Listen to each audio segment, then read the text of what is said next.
De la mañana vamos a charlar un poquito con Martín Lustó, es economista, senador, preside la Unión Cívica Radical. ¿Qué tal, Martín? Buen día. ¿Qué tal, María? Buen día, ¿cómo están? Bien. Pero a ver, ¿en qué anda el radicalismo? Es difícil verlos en este escenario donde tenés por un lado el gobierno, del otro lado el kirchnerismo, discutiendo alrededor de Cristina Fernández de Kirchner presa, y una parte importante del radicalismo que acompaña a los libertarios. O sea, da la sensación de que no hay mucho margen ahí dentro del radicalismo para tener un espacio propio. Manejamos, como casi todos los espacios políticos, con tensiones internas producto de cómo vemos la realidad. En mi caso particular y en el de muchos radicales vemos la realidad con suma preocupación. Nos parece muy bien el énfasis del presidente en bajar el déficit.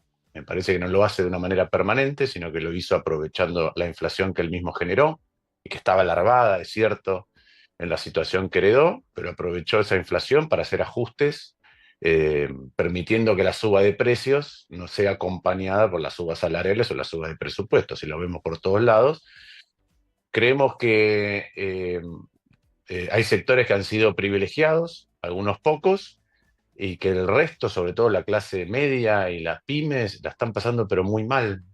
Yo cuando recorro, cuando hablo con distintos sectores, ya sean recorridas a pie, caminando la ciudad, o cuando hablo con sectores económicos, la verdad que veo una acumulación de problemas producto de una falta de capacidad de consumo, una pérdida de rentabilidad muy grande, muy atroz, salvo para algunos sectores que, como dije, han sido beneficiados, ¿no? Los sectores más pudientes y las grandes inversiones, que tampoco es que llueven a mansalva. Entonces vemos una economía que ordenó, si querés, lo financiero, lo fiscal Mm. y lo monetario, pero lo productivo está cada vez con más problemas. Y después, por otro lado, vemos algo que en tu caso te ha tocado padecer, muchos colegas tuyos también, en mi caso también, pero es mi Ujú. rol, que es un presidente que es cada vez más violento y que cuando toma una política o decide una política que recorta algo en algún lugar, es decir, que le imprime un costo a una parte de la sociedad, encima se burla de esa parte de la sociedad, como puede ser en el caso de los recortes por discapacidad o falta de empatía con los jubilados. No me parece que sea un camino para construir ni una sociedad más sana ni una economía más sustentable. Sí, hay algo, escuchaba hace un ratito, pasamos un audio de Fernando Iglesias, el diputado, que decía que la violencia solo viene del lado del peronismo, ¿no? Porque, bueno, a partir del episodio de cuando le tiran bosta en la puerta de la casa de José Luis Espert, la idea de, y yo lo que noto es un registro de la violencia ajena solamente, una incapacidad total de mirar la propia, siendo además que, bueno, desde el poder tenés una responsabilidad todavía mayor, ¿no? De fijar el tono de la discusión. Sí, yo en el último libro que publiqué le robé una frase a Ernesto Tenenbaum, que un día dijo en la radio: Argentina es un país donde todos tienen razón cuando hablan del otro, Mm. ¿no? Y entonces es como que cada uno mira lo que hace el otro. Y sin embargo es imposible mirarse a sí mismo para construir otra cosa colectivamente. Entonces veo eso, veo que es un presidente que desde el primer día tiene un discurso violento que cuela y que cambia el humor de la sociedad y que además tiene, en mi opinión, un objetivo muy concreto, que es vaciar el centro. El presidente no critica a los periodistas kirchneristas, por llamarlo de alguna manera, critica a No. aquellos periodistas que pueden inducir a una duda en su votante. No critica a los políticos kirchneristas, nos critica a algunos de nosotros que tenemos diferencias concretas y manifestamos cómo corregirlas con respecto a las cosas que él hace. ¿Por qué? Porque no quiere que su votante dude. Y lo mismo con los economistas. Yo no lo veo que le pegue, no sé, a Datelis, le pegue a Marina Del Polleto, o a Cabal, o a Carlos Ujú. Rodríguez. Entonces es exactamente lo mismo. Lo que no quiere es duda porque le es cómodo polarizar de esa manera con el pasado. Sí, también la circunstancia de Cristina Fernández de Kirchner presa colabora en esa dirección, ¿no? O sea, lo único que ves, esa discusión que él quiere tener con el kirchnerismo, finalmente la viene sosteniendo solamente con el kirchnerismo y con un kirchnerismo que dice, está toda la situación enrarecida, Cristina Fernández de Kirchner habla incluso de terrorismo de estado de baja intensidad, que denuncian proscripciones y demás, pero hasta ahora, digamos, no, tampoco eso moviliza a que se arme alrededor del peronismo una coalición más amplia que esa. No, porque por más que el presidente, cada vez que uno tenga una diferencia, te llame a vos o a mí o a quien sea kirchnerista, la verdad que un montón de nosotros tenemos muchas diferencias con lo que hizo el kirchnerismo. Entonces no pensamos que esa sea la solución.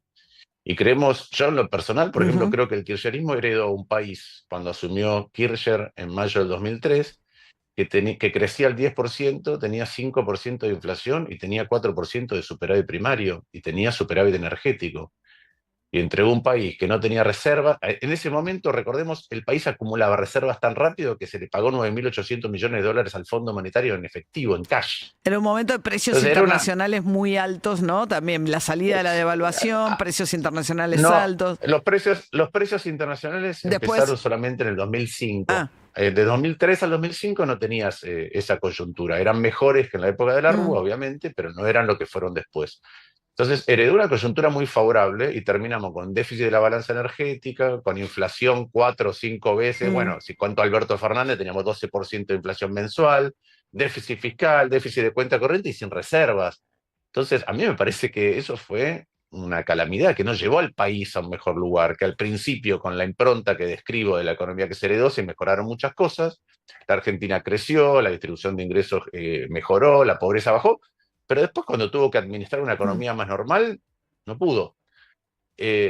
Entonces, no veo que haya un montón de gente moviéndose hacia ese lado. Tiene, obviamente, el kirchnerismo, producto de esos años que cuento y de una vinculación emocional, un atractivo por una parte del electorado, pero muchos de nosotros queremos otra cosa, que no es ni ese kirchnerismo ni es esto. Quiero recordar algo, cuando uno mira los últimos 50 años de historia argentina, historia económica, el ingreso por habitante de Argentina casi no creció y está peor distribuido, o sea que tenemos más Ujú. desigualdad y más pobreza. Hubo solamente 2 periodos en los que la Argentina creció, del 91 al 98, con la Men- crisis del tequila en el medio, sí. y del 2003 al 2011 con la crisis financiera internacional en el medio. ¿Cuál es la diferencia o la similitud entre esos dos periodos? En uno vos tenías tipo de cambio fijo, Menem, Sí. ¿sí? Pero mejorabas la productividad del Estado. ¿Hasta cuándo te duró? Y tenías atraso cambiario, cuando dejaste de mejorar el Estado se te acabó y después tuviste una gran crisis. 2003-2011 es exactamente al revés. Vos heredaste un tipo de cambio súper competitivo, pero hiciste el Estado cada vez más grande y peor hasta que la competitividad del tipo de cambio se te agotó. ¿Qué quiere decir eso, en mi opinión? Que Argentina, para salir definitivamente, necesita un tipo de cambio competitivo y hacer mejor el Estado simultáneamente. Este gobierno no hace ninguna de las dos cosas. Atrasa el tipo de cambio y no es que hace mejor el Estado. Ha contribuido el gobierno a una mejora de lo que el Estado le provee al sector privado, que es bajar la inflación. Porque si no es toda una locura para tomar decisiones, ya sea en una familia o en una empresa.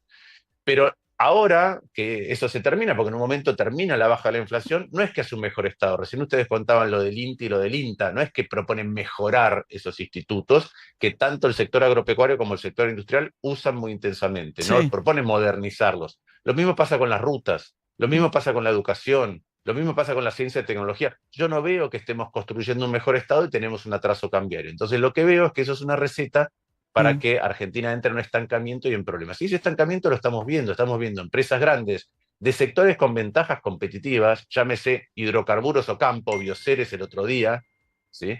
Que entran en default. Estamos viendo familias que no llegan a pagar, o cada vez menos familias llegan a pagar la totalidad de la tarjeta de crédito y el porcentaje que tienen que financiar a fin de mes la tarjeta de crédito casi se duplicó por 2 veces y media. Estamos viendo familias que toman crédito para pagar servicios Mm. públicos.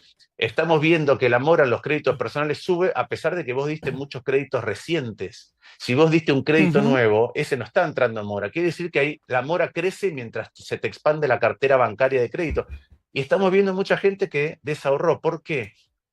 Porque es cierto que no hubo un plan Bonex, como suele decir el ministro Caputo, pero hubo Mm. algo parecido en cuentagotas, que es que tus ahorros, si era un plazo fijo o si eran dólares que tenías acumulados, un pucho que tenías, producto de que te controlaron la depreciación, es decir, el ritmo de aumento del dólar y la tasa de interés, hoy compran muchísimo menos de lo que Ujú. compraban cuando hiciste esos ahorros. Y entonces, en parte, se llevaron tus ahorros y lo sentís cada vez que tenés un problema y tenés una emergencia en tu casa o en tu empresa que tenés que afrontar. No importa si tenés que cambiar una maquinaria, si se te rompió la heladera, si ahora cuando viene el frío tenés que comprar camperas para tus pibes. Eso está pasando. Bien, Martín Lustó es senador nacional. El radicalismo suponemos que se presentará en la provincia de Buenos Aires en la discusión, ¿eh? Está ahí tironeado como Tupac. El radicalismo tiene que tomar una decisión ahora en la convención, pero la conducción colegiada que hay del radicalismo es una consulta con todas las Sí. secciones en el radicalismo y la verdad que la enorme mayoría, el 80%, no quiere ir ni con el kirchnerismo ni con Milei. Martín Lustó, gracias, ¿eh? Hasta luego. Gracias a ustedes. 8:33 de la mañana, hoy es viernes. Atención porque Sí. se vienen las últimas historias del D-Source. ¿Ah, sí? Atención, Sí. atención. Como las últimas. Y porque tenés que Las meter que- una buena.